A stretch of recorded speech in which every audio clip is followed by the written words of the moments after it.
Hey everyone, got a pretty interesting claim here. This is actually a really good one to watch, to listen to. This is a water claim, received it as a water claim, and on the assignment's instructions, I don't have them in front of me, they kind of described like a really severe loss because of a pipe burst in the wall. So I get in there. Now what I went through on this claim is certainly not unique. You do this for a while, you'll start to get these every now and then when you have a very emotional insured, and it can be definitely overwhelming if you don't know what you're doing, or if you're new to it. You get in there and all the anxiety that the insured is going through bleeds out onto you, and then you start to think that this is a much bigger, more complicated, complex claim than what it actually is. Oh, let me silence that. So this is a really good one. I'm going to take you through the photos and kind of recreate for you what was happening with me inside of the home. This is the home right here. We have our risk and address verification photo. So here is the originating room. As of course we always start in the originating room, and I'm taking some overview photos here. All right, it's a very nice kitchen. It's actually the kitchen has just been remodeled 2 months ago. Apparently, the way the insured explained it, the home was like a rehab, and so they redid the entire kitchen. They've been in there for they've had the kitchen for no more than 3 months, and then this happens. So of course they're a little distraught. All right, now here's what happened.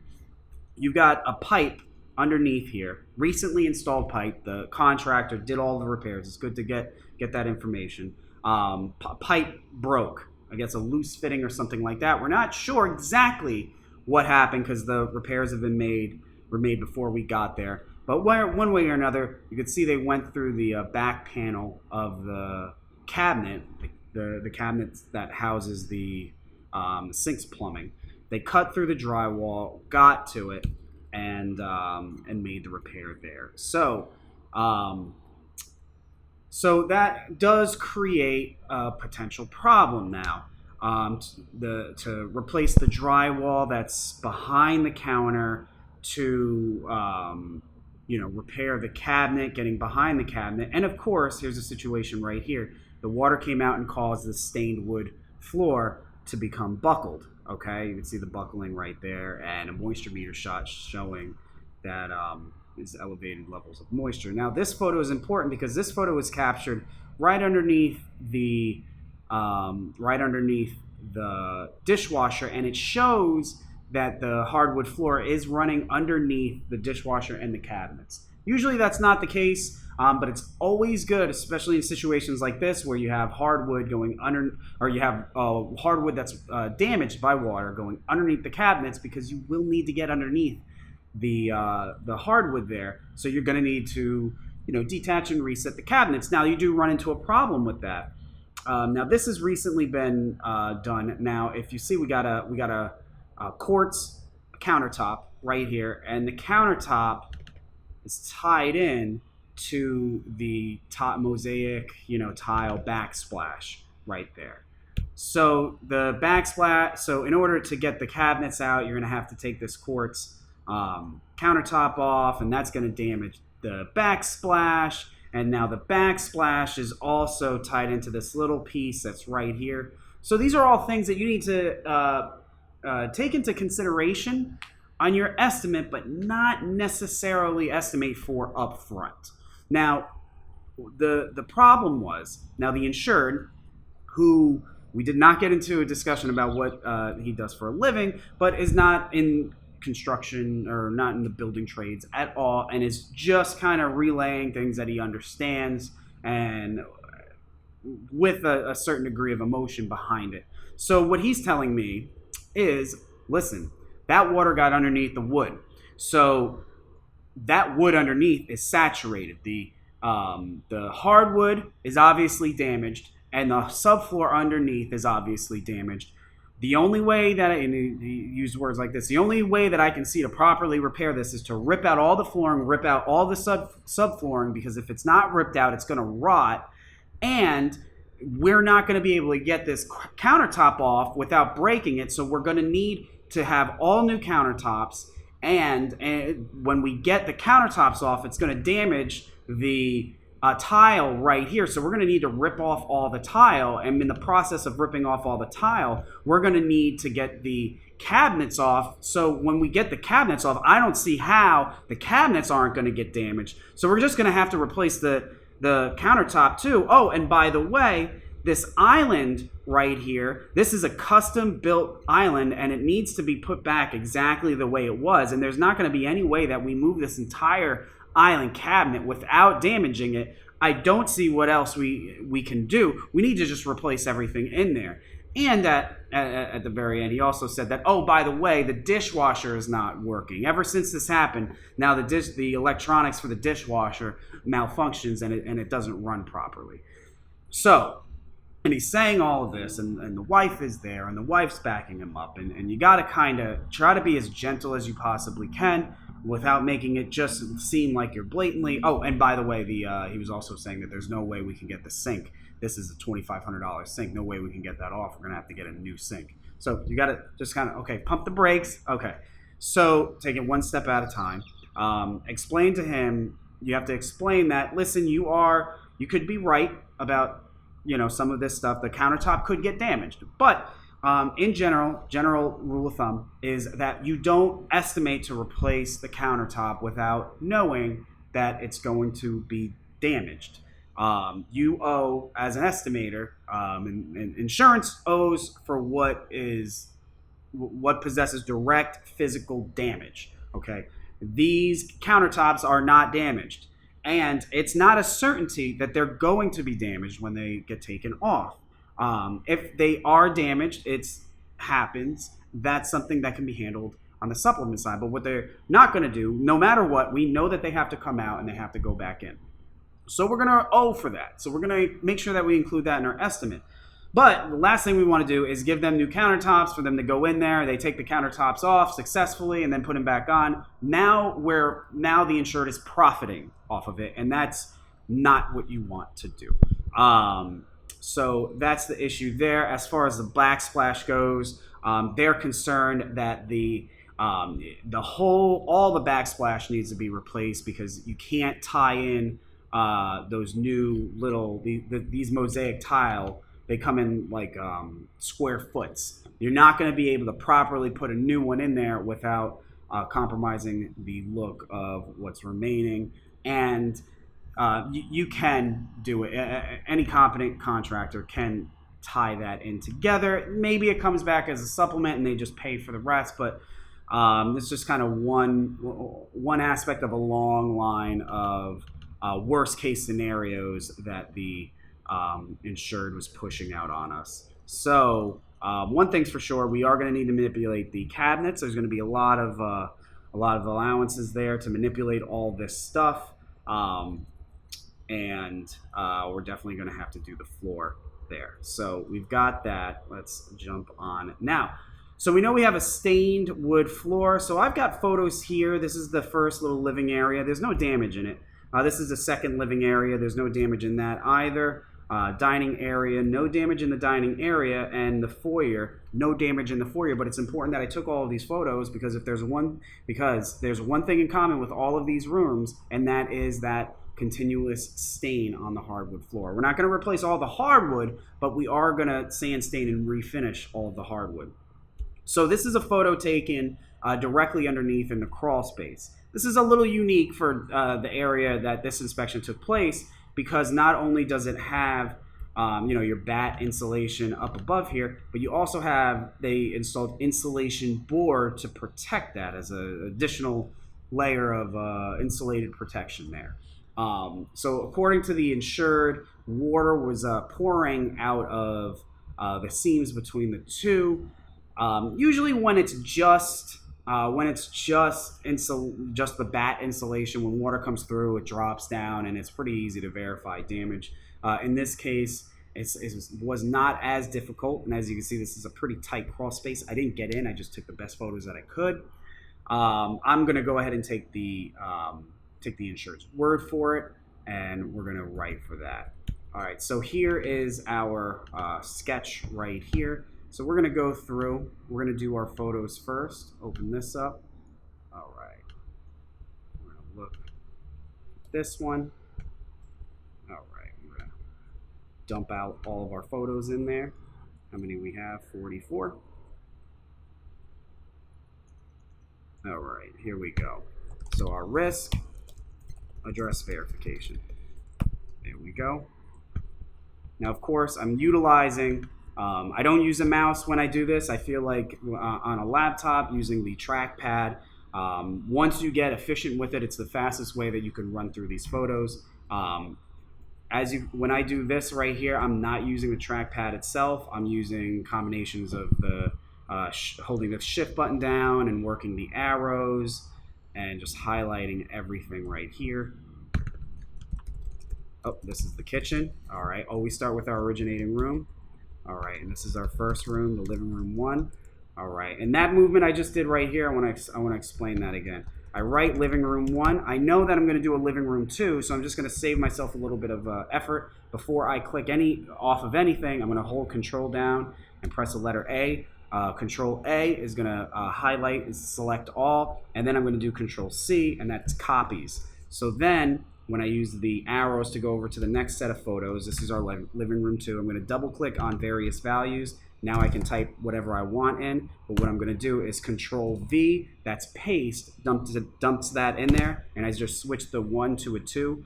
And when you explain it like that, it seems very inefficient. It seems like it's a longer process, but when you get very quick at it, it saves you a ton of time. Dining room,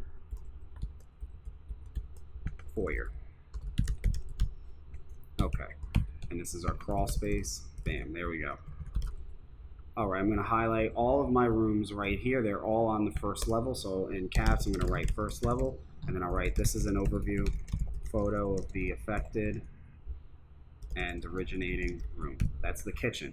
Well, I always do it like that because it's almost like a placeholder for all the photos that we haven't specifically labeled yet. We'll get back to those as we go down the line.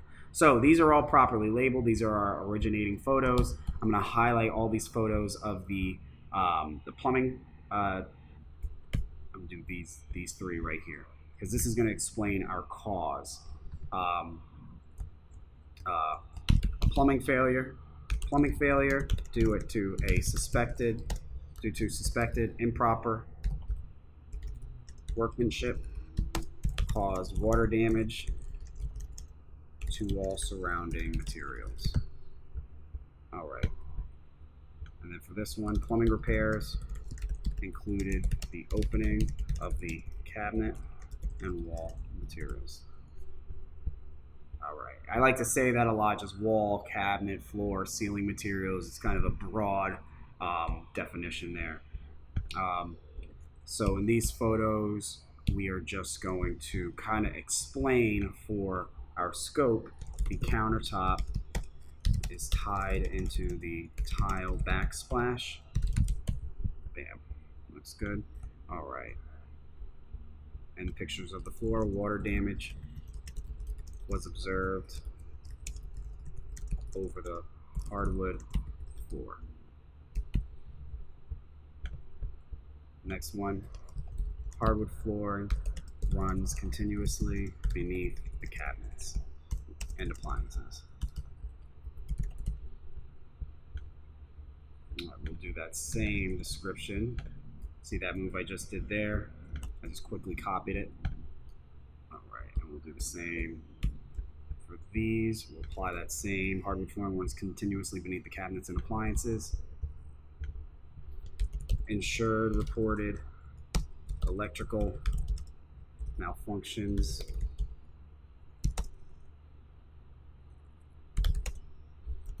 to the dishwasher. That sounds weird. Insured reported malfunctioning dishwasher, possibly due to the water loss.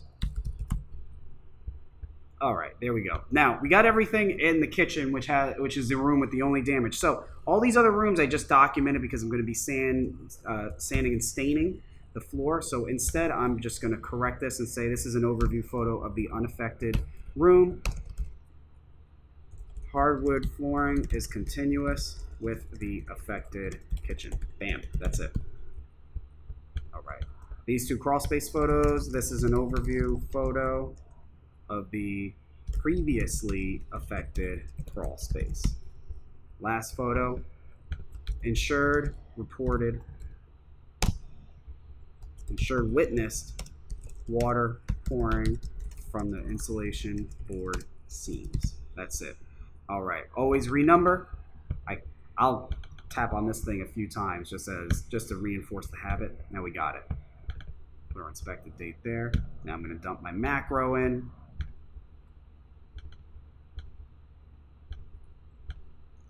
Now we're going to start to work on our sketch. We always follow the same routine. Estimate or photos, diagrams, estimate, report. Always follow the same flow. Get rid of that. Get rid of that.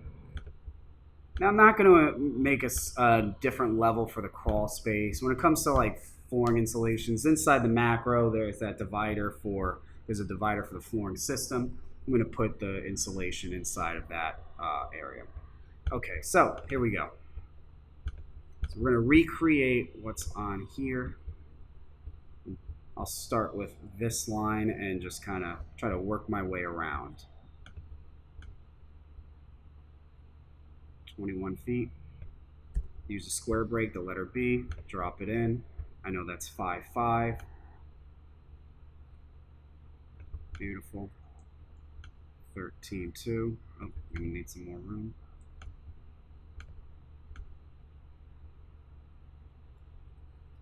Bam, 13.2. This comes out 13.11.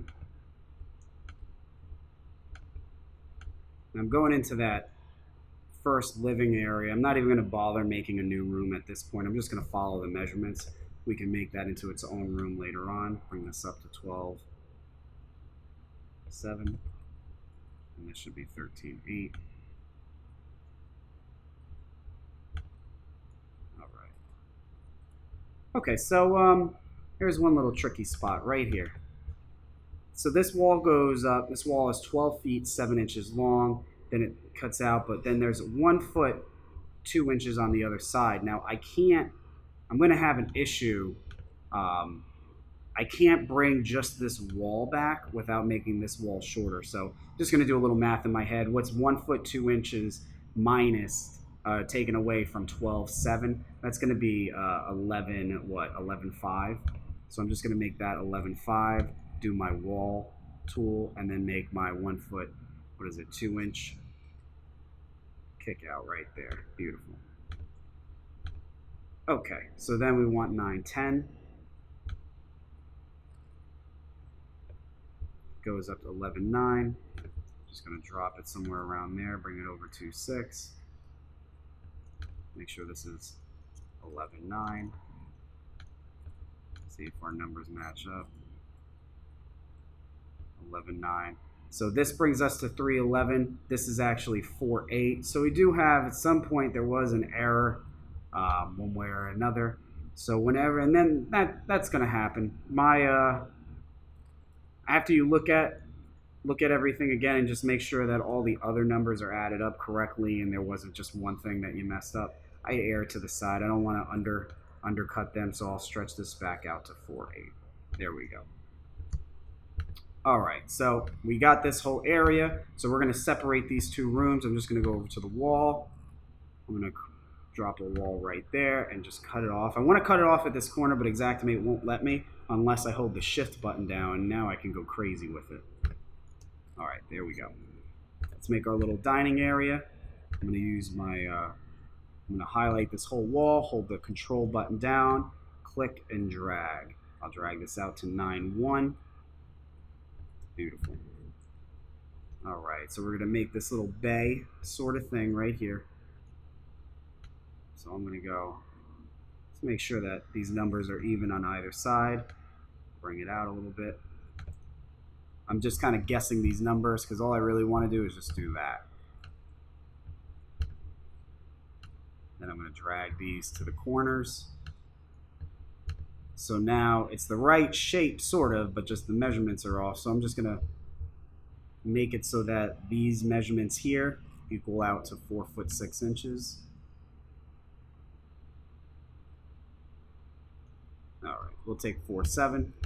There we go, 4'7", 4'11". So this is just about right. Okay, off by 3 inches right there, but we're giving them an inch on either side. It's fine the way it is. All right, make our foyer, little area, 6'3" wide.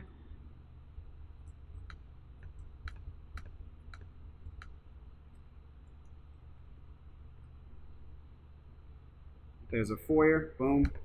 Now, if you notice, I'm just making the shapes of the room. I'm not doing anything else. I'm not dropping doors and windows and stuff like that. And take it one step at a time. Okay. So one thing that I did not. Let's make sure that this is correct before we go anywhere. Okay. If you could see here, when I was in the field, I left this sort of area here. I didn't know what to do with it. Just kind of made it look a little bit weird, but it was really just supposed to be like it is right now in Sketch. Bring this out to 12.6. Now, if you see here, I bring this out. If I bring this out to 12.6, it's just like 1 inch short of that corner. You see the little one right up here? When it's at 12.6. He's got that one. Just bring it over, snap it in, so you have a beautiful looking sketch here. All right, so this wall is 12.1. We're short 1 foot. So bring that out. So now I'm gonna look at. So this looks a little weird that I got 1 foot out. I'm gonna look at my photos. Take a look here. Now, if I look, this is the foyer, and this is that living area. This wall is flush. Something is not right. So just to make sure that everything makes sense, we got 12.1 here. I'm just going to stretch these out, give them a little extra. There we go. It's 12.3, so we'll make this whole wall, make sure it's 12.1. There we go. So there's all of our rooms right there. Let's name them. The kitchen. Living 1, did that little copy trick, dump it in there, boom. Dining room, foyer. Let's drop our doors in. I'm just going to hit the letter D. There's a door right there. I know there's going to be a door right here. And there is a door right here, the back door. Silence that. Okay, we've got that. Let's drop some windows in. Just hit the letter W, drop it in right there. Automatically for me comes as a 5. I'm going to switch it to 2.5 feet, 36 inches. That's not right. 2.5 feet. All right. We got a bigger window right here. Drop it in. We've got 2 windows right here on either side. All right, we're going to drop our windows here. Now, if you notice, if I hit the W, and this is probably the same on your Xactimate unless you change it. If I hit the letter W, it gives me a 5-foot window. So what I did, once I put that 5-foot window in and I changed it to 2.5 feet, I just highlighted it, held Control, and hit C. So now I just copied it. So then I just hit Control V to drop it in wherever I wanted it to go. All right, so we've got that. I will create my door openings, those missing walls right here, with the letter M. I'm going to put one right here. I already put in my sketch that this is 6'5". I got another one that I know is going to go right here. That's 4.5.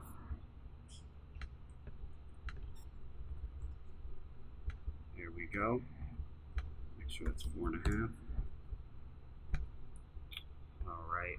And we got another one right here, and that is 8.5. Bam.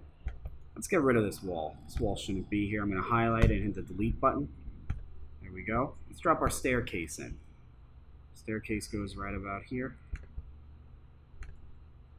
All right, we got our staircase. Now, let me show you. Here's our staircase right here. So, right now, in this sketch, the staircase has a wall. Obviously, this isn't a wall right here, so I'm going to double click on this wall, and where it says wall type, I'm going to drop that down, missing above stairs. There we go. Beautiful. All right, we'll even move the door to a location where it makes a little bit more sense. I don't really care too much to make sure that the orientations of the doors make sense. As long as it's not like a door going inside of a closet, it's fine as far as I'm concerned. All right, so there were some things that I forgot to put in my sketch. I'll show you. If you look at our overview photos, here's a good reason why we should always take overview photos. I don't have this window right here. I'm going to drop that window in. I also don't have this opening right there. So I'm going to create that opening. About that amount. I'm going to double click. Obviously this opening goes directly in. The reason why I didn't put this in my sketch is because that small opening right here does not have the hardwood. So I excluded that entirely. But it does go all the way up to the ceiling. So I'm going to double click on this to access its properties and the height of it. I don't want it 6'8" like a regular door. I want it 8 feet. So it's just 8 feet of missing wall. All right, so we've got all that. What I will not do is put, what you could do is you can utilize these reference blocks here so you can put your cabinets in. And typically you would want to do that, especially if you're doing something to the floor and the flooring does not go underneath the cabinets. I'm going to skip out on doing that in this claim. I don't really see the need to. I'm going to move this little origin of loss thing. I'm going to put it right there. All right, so do like a quick tour, just make sure that there's nothing else in our photographs that we may have forgotten. Everything looks like it's good. Now what you could do, you see you got the fireplace right here. Just for the sake of this, I'm going to deduct the flooring from that fireplace. So I'm going to do the reference block, put it right here, 5 feet. Looks like it probably comes out about a foot, maybe a little less, or maybe a little more. So we'll leave it like that. We'll call it fireplace. Looks like it's about 5 feet tall. Remove the linear feet behind it, yes. Remove the ceiling, doesn't matter. Remove the area behind, sure. Under, yes, that's the important one. There we go. All right, now we got this wall right here. Now, is it a missing wall, or is the wall, is it? All right, so here it is, right here. Looks like there's a small lip right there.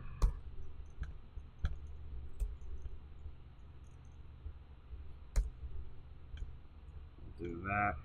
So if we want to really get technical, it looks like there's that little tiny lip. So I'll put this in, and instead of making it 6'8", I'm going to make it 7'8". So it's only no, you know what? We'll make it 7'10". Leaves just a little bit left in there for it. So here's our sketch right here, all done. Let's start estimating. Get to our beginning. Now this hardwood flooring claims, I like them because you can get a lot of rooms with kind of that will require some consequential repair. Let me fix this. I don't know when this happened. Because all of our big money for this is going to be in the kitchen, but we're also still going to have some money in these other rooms as well.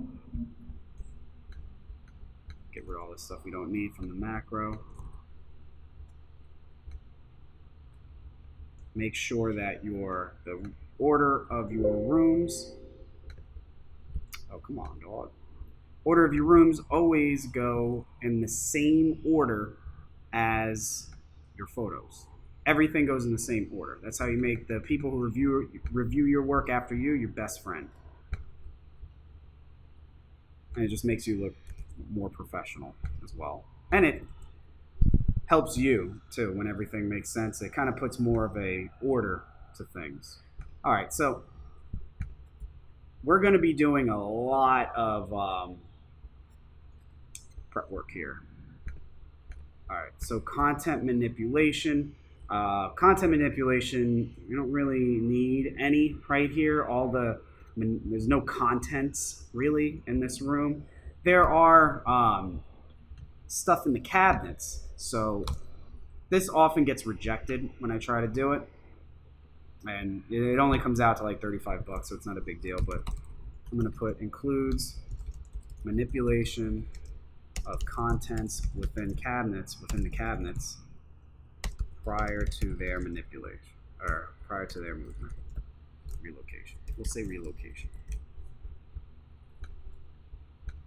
Bam. Okay. We don't need to manipulate any blinds. Refrigerator. We will remove and reset that. The range. Do we have a range? We got one right there. Detach and reset that. We don't have a dishwasher or any of that stuff. P-trap. The thing underneath the sink. We are going to... this is going to be a tough one here for them to get rid of that. So I'm not sure how they're going to want to approach it, if they're going to want to see if they can take off all of the entire cabinet with the sink attached to it, or do it separately. So we're going to hedge our bets and assume that they're going to take everything apart. We'll give them the P-trap, the angle stop valve, that's the hot water, cold water underneath. All right, and then the countertop. We're going to detach and reset the countertop. We can look at our measurements here and get a figure on how much countertop. Oh, and if you look right here, this is another sink. We do have 2 sinks in here. So we're going to actually double down on these numbers. 2, 4, 4. All right, countertop. We know there's a countertop right there. And then we have some countertops right here. All right, so this countertop right here is about, we'd say that's about 2.5 feet. Then you got about another 3 feet right there. 4, 5. So we got 7.5 altogether. This comes out 9.5, 10.5, call 11.5, call it 12. Add a few more, call it 15 linear feet coming out there. Now we're at the corner.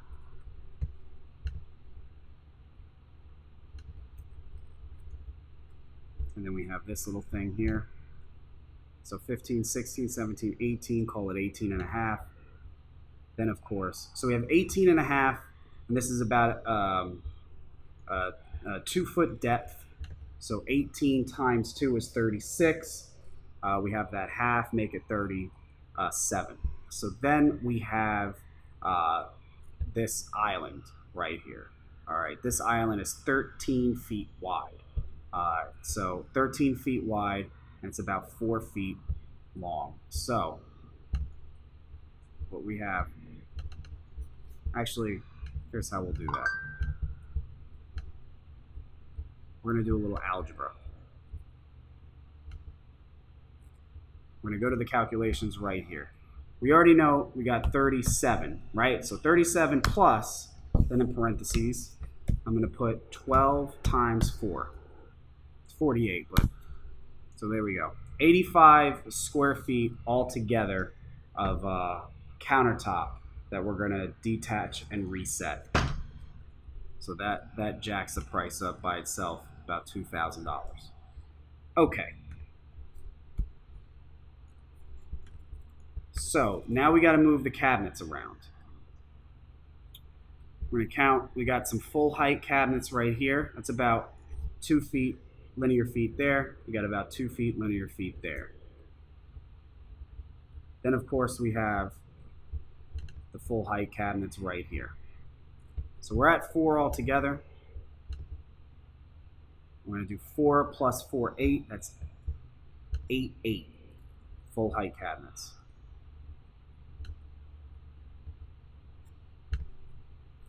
8.8. Oh, that's the wrong one anyway. Get rid of that. Oh, I wanted to keep that one. Control Z is the hotkey for undo. But you got to be careful because every now and then Xactimate doesn't like when you use it, and when you try it, it'll crash on you. So 8.8 full height cabinets. All right. Now, do you remember the number that we came up with for the countertop? The countertop, we came up with 18.5 linear feet altogether, right? So 18.5 linear feet. Two feet of that was for the dishwasher, so 16.5 linear feet altogether. So let's do 16.5 plus we have this island cabinet. We're going to factor that in too. That was 12 feet, but you got both sides of it, so plus 24. Comes out a little over 40 feet. It's about another 2,500 right there. So we don't need any of that stuff. We're going to begin to move on. All right, now one thing that's not in the macro is this built-in oven.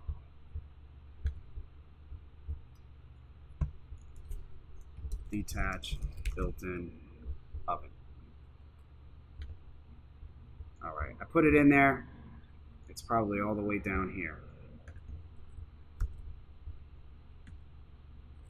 When I'm working out of this macro, when you put new line items in, it will just insert itself at the very bottom, and you can click and drag it all the way up, or just highlight it, Control V, and then, or highlight it, yeah, Control X is cut, and then Control V is paste, and I'll just paste it right at the top. All right, so we also don't have the dishwasher. Detach the dishwasher. Quick comment about the dishwasher, and I explained this to the insured when he was saying that the dishwasher was possibly affected by the water. I'm 99.9% sure that dishwasher was not affected. Its electronics were not affected because of the plumbing failure right here. There's no electrical that's sitting at the bottom there. And so I told him, I said, hey, listen, regardless, you're going to have an appliance person come out, evaluate it. If they say that it is related, just have them put down on paper. No matter what, most insurance companies aren't going to believe you, the adjuster, anyway, on your opinion of whether or not it's, I mean, you're going to need to show that this thing, that the appliance is like was completely underwater. It still is covered in water, or it's the fire damage. I mean, you got to have overwhelming visible evidence that that appliance needs to be replaced in order for most insurance companies to be okay with you doing what you're doing. All right, so we got almost all the prep work stuff. We're going to come back to it. All right, so we have the wall that's right here. We're going to give him a little allowance, nothing crazy. Give him 16 square feet to replace the drywall behind there. Now, was there insulation around it? Yeah, R21 right there. We're going to use the insulation labor minimum. All right, and then we're going to go give them, see if we got R21 right there. We don't have, yeah, R21s that come in 4-inch. We're going to give them that. Material only. We always do material only in combination with the minimum. All right, we're looking good. Yeah, you know what? I'm gonna actually get rid of this labor minimum because I know I'm gonna just replace all of the insulation that's underneath the floor in the kitchen, so we're not gonna need the labor minimum. We'll just do remove and replace right here. We will use the labor minimum for the drywall because I'm only gonna give them so much drywall.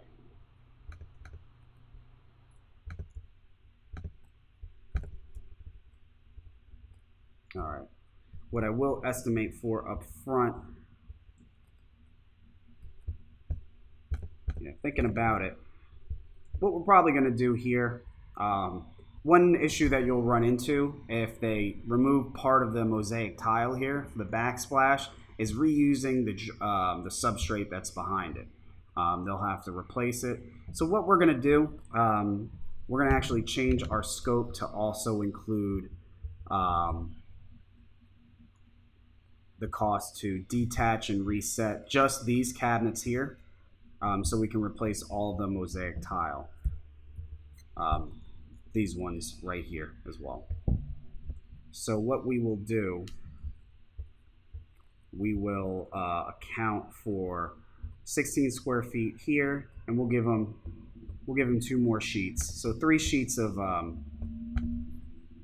32 square feet times 3 sheets of drywall right there, and that should be enough to cover it. All right. Now, because we will be doing that, sometimes we think about having to paint the walls, which we could do just because right here and right there, we'll paint the walls. We'll mask the floor. We'll give them a little bit of primer, paint the walls. So now that we're painting the walls, now comes the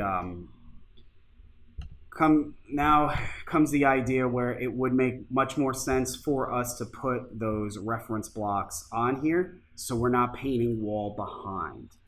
This should not have enough. Now we can do it so that we have the reference blocks on there, but we're only accounting for the drywall. So let me show you how to do that. Drop our block right there, bring it out to 5. All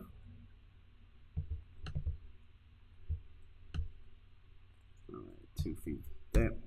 Now you could use the square break for these just like you would normally. Bring this out, 12. There we go. Rename this to cabinets.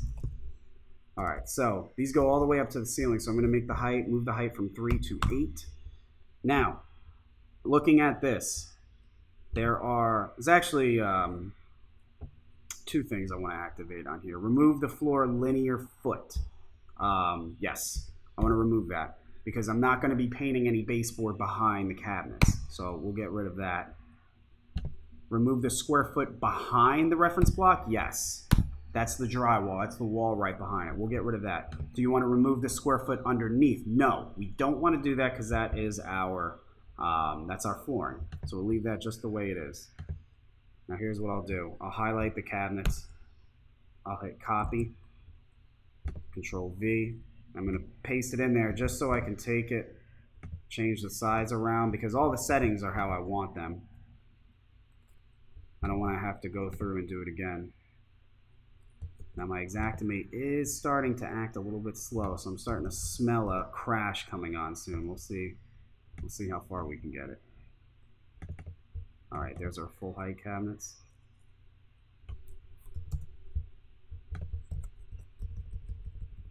Let's do that right there.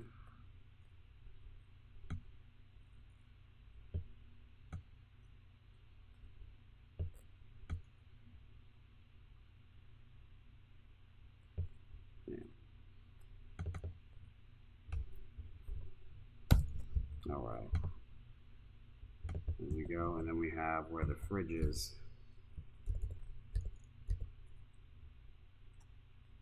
Right here.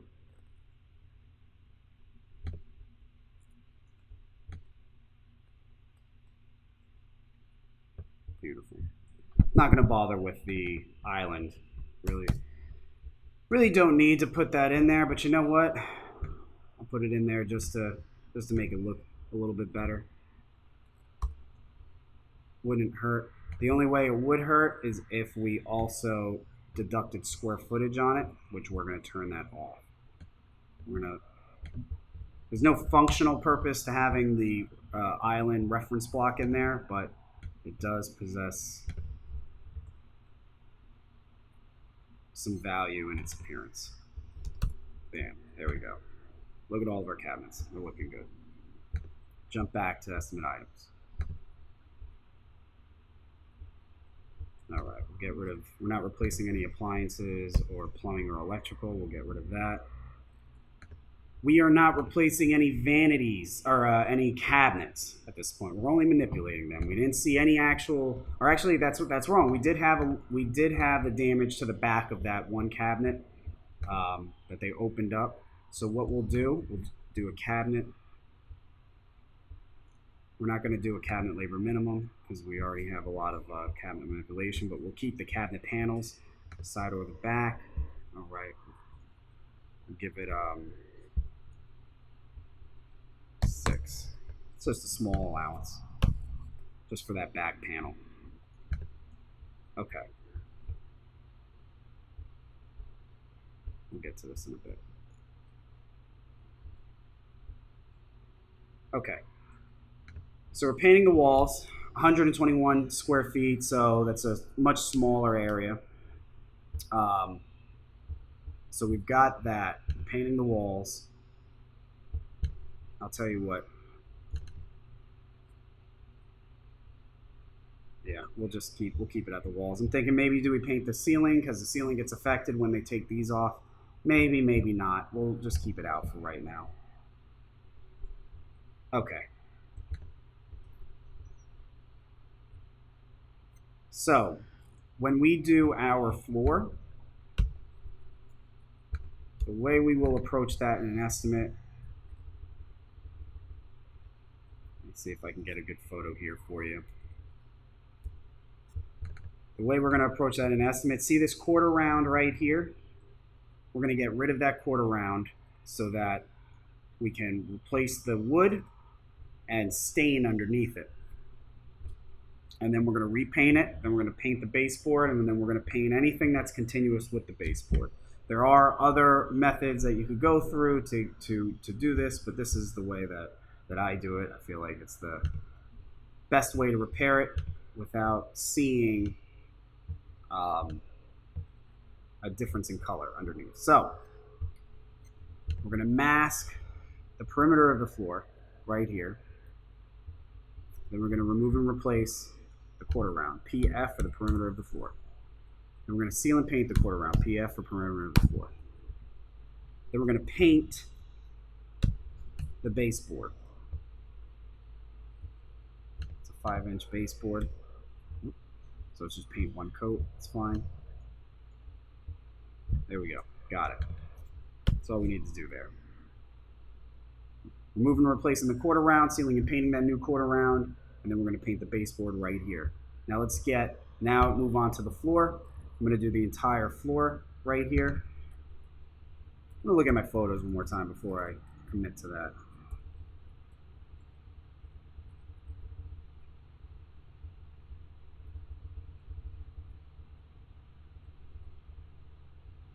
These are all the photos I really have. It's about half the floor, so we'll go half. There we go. All right, we're not going to do anything with the subfloor. I don't think the subfloor is probably not damaged from this. It's very,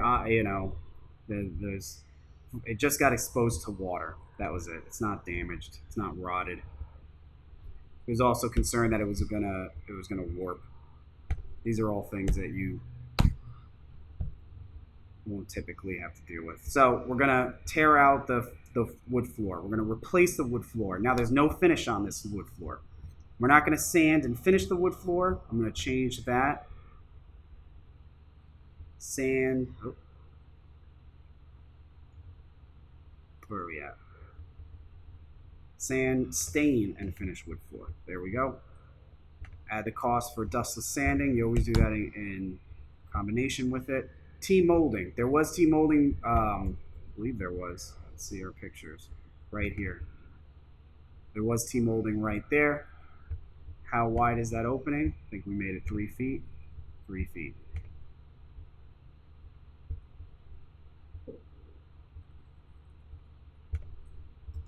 Bam. Final cleaning. Some carriers allow for final cleaning. I always like to include it whenever I can. It's especially good to include it when you're doing the dustless sanding, because even the line item will say that it generates 99.8 less dust. So hey, that's 0.2 that it's staying in there. So we get rid of that. Now all the continuous door openings. All right, we're gonna paint that. What we're also gonna do, because we're gonna get to these line items in a second, because we're gonna be replacing all of this in the drywall, I'm gonna detach and reset the casing here. I'm gonna take that 12 linear feet of casing, and I'll just move that up here to our general prep. But now as far as the openings go, here's what we need. We need about 17 linear feet for this door opening here. Then we have, let's see, we got the back door, we got this door here, and then the large openings. This one's 6.5, and that's it. So let's go back right here. Basement door, back door. We have that, and that opening into the dining room, that's 6.5, and you got 7 and 7 on either side. There you go. Oh, don't forget, we got the window. That's 12. All right. And then we're going to paint it. 66.5. Done. We don't need any of this other stuff. We get rid of it. Okay. All right, we're up to $12,000 just in this kitchen so far, but we still got a few more line items that we want to put in there. Those line items are, we're going to, looking at this is why it's super important. You always do it. You always write your estimates while looking at your photos. We're going to detach upper cabinets. We're going to detach a range hood. Okay, we got that in there. All right, so let's look at, what's the length of, what was the length here? 14. I think this is actually supposed to be a little bit longer because this is 12.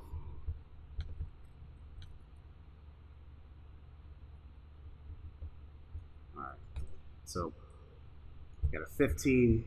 This wall is 15 feet long plus 3, 15, 16, 17, 18. Deduct, give it about 3. And there, 17, 16, 15. 15 linear feet of upper cabinets.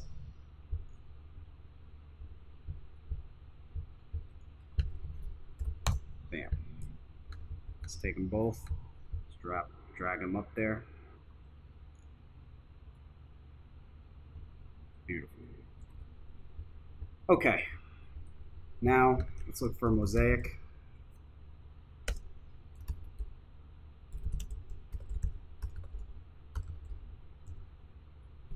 There we go, Mosaic ceramic tile.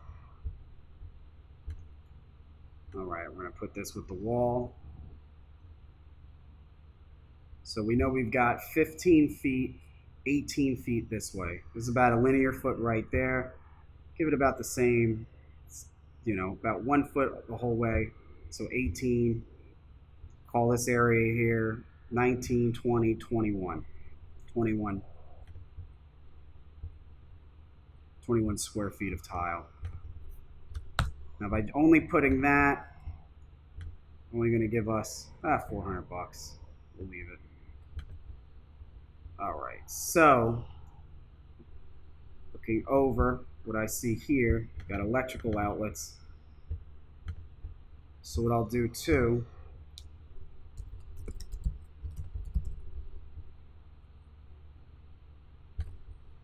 put a few, 1, 2.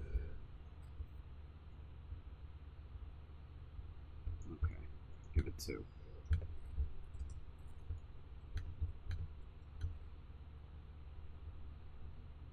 Put that on there. So we're at 13,000 just in this kitchen. Everything's justified. What we'll also include here, detach faucet. Or actually what we'll do, detach.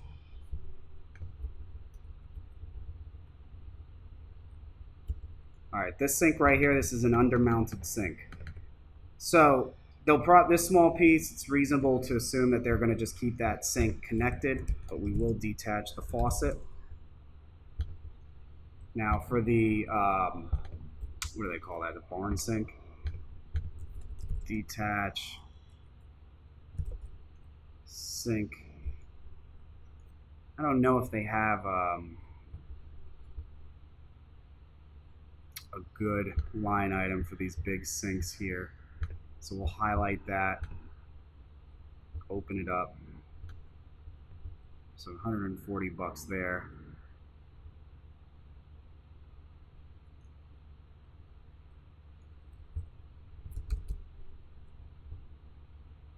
Just looking through these, it's always good to take that extra minute to look. Really doesn't look like they have anything, but what we could do, so this is at 140 bucks to just detach and reset line item. I'll look at the sink premium grade. All right, I'll put that in there, but I'll set it to detach and reset. What does that come out to? Same thing. We'll just use that line item.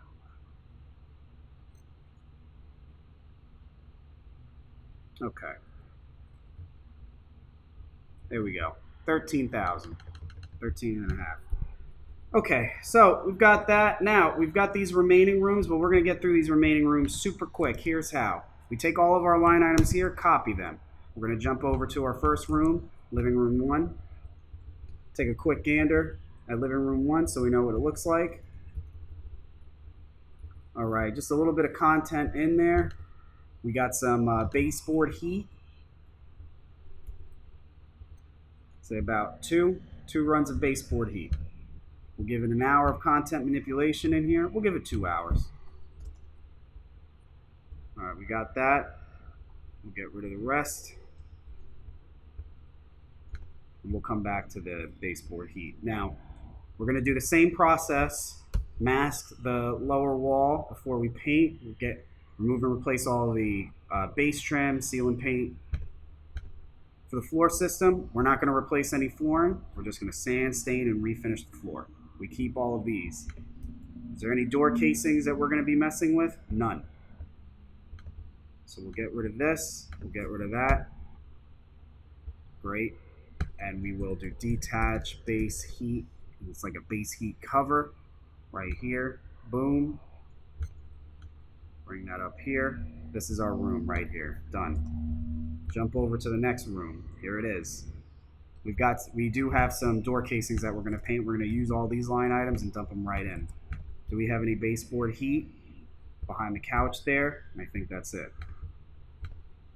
I'll switch this to 1. All right, we're doing the base trim. Oh, let's get rid of this T-molding. I know that's in the other room. We'll get rid of that.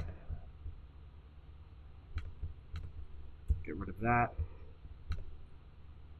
All right, there we go. So we're going to paint the casing. So we'll dump those line items in there.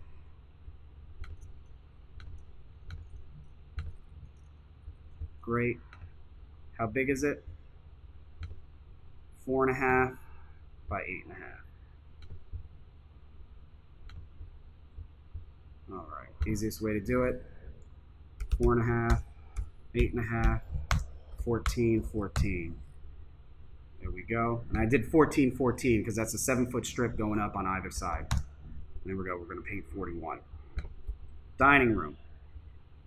Similar. Very similar deal here. I'll use all these line items.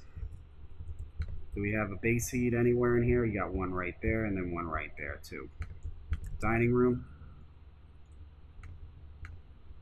Keep it to an hour. 2 base heat. Doing all the base trim. Doing the floor. All right, let's see. Door openings are 6.5, and this was the 4.5.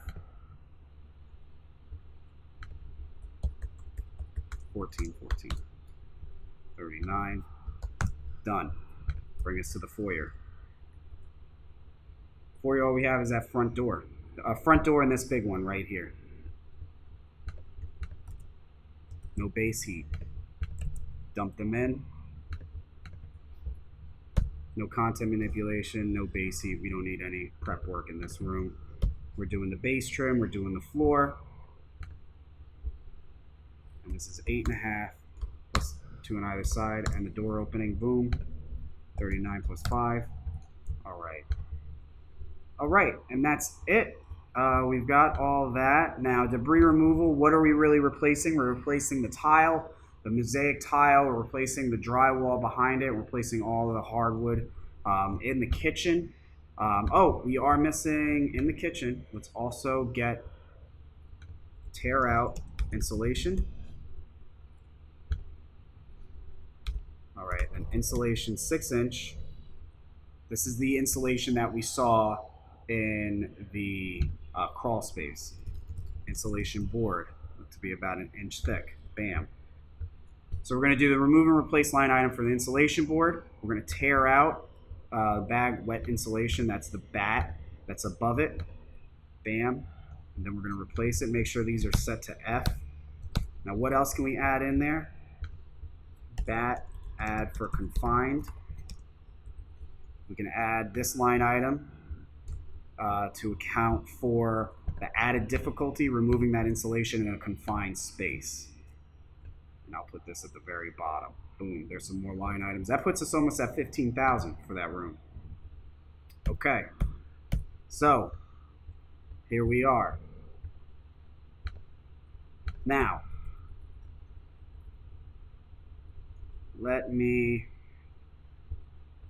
so if we check this out, the front of the house. There's one thing the front of this house does not have, and that is a garage. So we are going to have a bit of an issue with content manipulation. Where are they going to bring all that furniture that's down there? Storage pod. I'll just give them this one right here. All right, so I don't usually include this. A lot of times there are a lot of carriers that don't want you messing around with storage units like this. They rather they handle it themselves on their end. This one for this carrier is pretty lax. They'll let me include it, so just bear that in mind. Better to ask for forgiveness than permission. Unless they tell you don't do it, just go ahead and do it if it's reasonable. All right, so there's this line item. There's also, now I'm going to open up the description. Monthly rental of a job site storage container excludes pickup and delivery charges. So we're going to look for that. Yes, each way. What is the difference here? I want this one. All right, so just adds a little bit more to it. Okay, so make sure we save it, project, because I use the macro, I'm going to reprice everything. All right, now we do have a bunch of trades involved. We got a lot of cabinet stuff going on. We've got drywall, insulation, we got the wood floor, we got the tile, so I'm going to dump O&P on there. I'm going to turn sales tax to neither because that's the way that they like it. Jump back to my estimate items. Now, they told me that this thing they just got done with this about 3 months ago. So I am still going to apply depreciation to it, but I'm only going to give them 0.25. All right, and this hits all the line items at once. Typically, that's fine. You don't need to, unless you're specifically told to, you don't need to cherry pick the line items. I was just in general across the board, try to go light on the depreciation. Oh, I already did that. Okay, so let's take a look at the numbers here. Let me make sure, set this back. So this one here took a little bit longer just because I was explaining everything. We have just shy, look at that, just shy of $25,000. So I'll give it another look. I don't know what we could have possibly left out that could get us over that hump right here. I only detached and reset one sink faucet because the sink faucet for this one, it's included in with the sink line item that I did. We're already doing all the manipulating those cabinets. Here's what we could do. We're painting the walls here.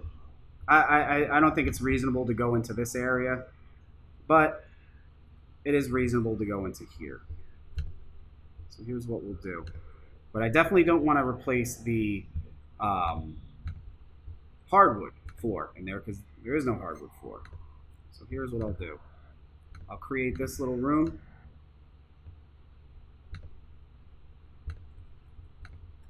All right, you see the door width? It's the door width, which is about 2.5 plus another foot, so give it about 3 feet. Yeah, that's good. You got a door on all 3 sides. Door, door, door. Looks like it might be a little bit. Bring it out just a smidge. There we go. Okay, so we've got that. Now I'm going to put a reference block at the bottom here. Cover it, and I'm just going to call this reference block tile floor. Height 0. All right, remove the square feet under. So we'll not count the floor right there. I'm going to name this room kitchen, which is going to be confusing, but I'm going to remove the label. So now the label is not there. I'm going to make it a sub-room of the kitchen. So all the calculations for it are applied underneath the kitchen. So, but except for the floor, because we put that reference block, but we got all of the walls and ceiling technically. This is set to 8. So does that put us over? Let's look at our loss recap. That puts us over just over 25,000. So let me stretch here. 25,000. That will be a take home. Actually, you know what? It didn't even matter as far as what we get paid, what I will get paid on this, because as far as the fee scale goes, it goes from 20,000 to 30,000. So it doesn't make a difference if you're just under 25 or just over 25. It's all the same thing. But for this one, I'll get about 550 altogether on it. So not a bad steal on that. So we went through everything, and 143 bucks in depreciation. That's pretty light. All right, so we gone through the photos, and like I said, this could be a very difficult one. I wish I took better measurements of the cabinets while in the field, but we're in the same. We're close to it. Not having them is not the worst case. If you're new, you should get them ahead of time. But if you're not, you can ballpark it and get there. You don't have to be exact to the T with it most of the time, at least. So we've got everything here. Pretty good one. Like I was saying, the biggest thing that you would take away from a claim like this is just the overwhelming nature of it, especially when you have a very emotional insured that is really thinking that the world is that this is really bad. While I was doing my measurements, I was standing right here, and he had asked me if if I've ever seen anything worse than this. And you don't want to be a jerk when they ask you a question like this, because to them this is bad. This is the worst thing that they've ever seen. To you, you might have just walked from a house where a massive tree just chopped it in half like a knife through butter. So I just said, this is pretty bad, and this is going to be a pretty big this is going to be a fair amount in damages, your claim alone. But I'm a claims adjuster. We look at, houses burnt down to the studs pretty often. So always try to validate. Don't try to downplay the damage, because that just kind of establishes some distrust. Hope you guys enjoyed this one. I'll catch you on the next video.